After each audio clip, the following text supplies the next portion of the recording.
To start today, I'm going to ask a few questions and I would like you to raise your hand and guess if you think you know the answer. First, in the year 2021 in the US, what do you think the divorce rate was for first marriages? 50%. Next, what do you think the divorce rate was for second marriages? 60%. Now again in the year 2021 in the US, what do you think the divorce rate for third marriages was?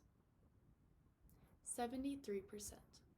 Those statistics were gathered by the World Census Bureau and they were presented on the World Population Review website. According to Berghoff Tash Levy, a law firm of family and divorce lawyers, communication problems came out on top as the number one reason marriages fail.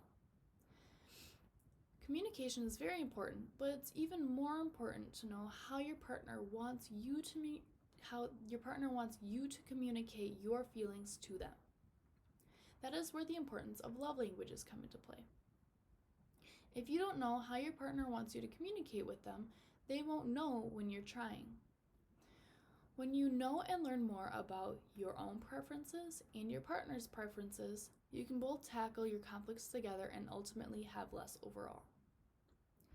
The love languages I will be describing today include physical touch, words of affirmation, gifts, quality time, and acts of services. By the end of the speech, you should know the differences and hopefully know which one you prefer. First, there is physical touch. According to an article reviewed by Christy Overstreet, who holds a PhD in clinical sexology with a master's degree in professional counseling, the want and need for physical touch originates way back into one's childhood when their parents used to hug and kiss them.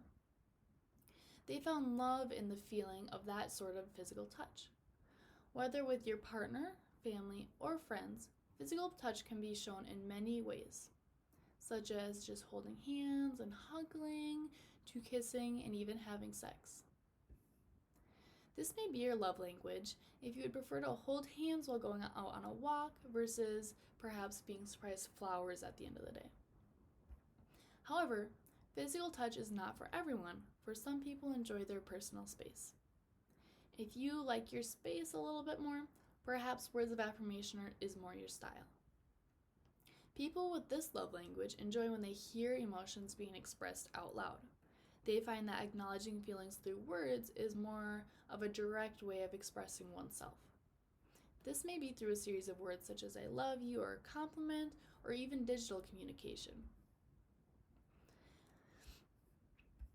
Words of affirmation might be your love language if you would rather be sent messages throughout the day such as good morning or good night or how's your day going versus snuggling at the movies. Although, due to past incidents in one's history, some people have trouble trusting words said by others to mean what they're supposed to.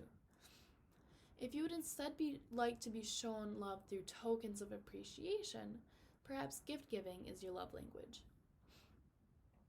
Gifts are representations of one's emotions. The symbolic thought behind the gifts can be physical and meaningful.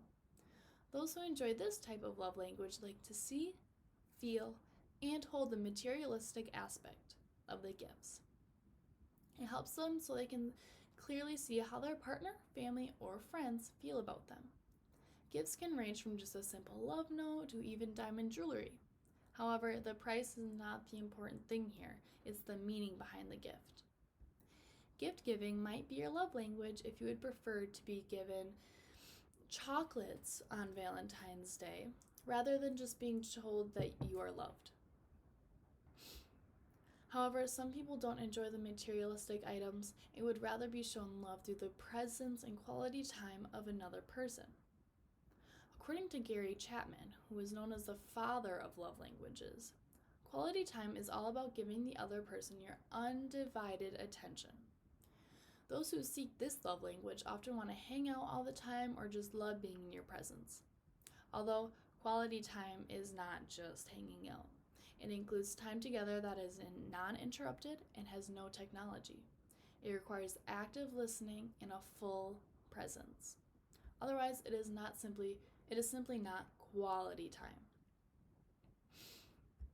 This might be your love language if you would rather spend the Sunday afternoon going on walks together rather than coming home to a made bed after a stressful day.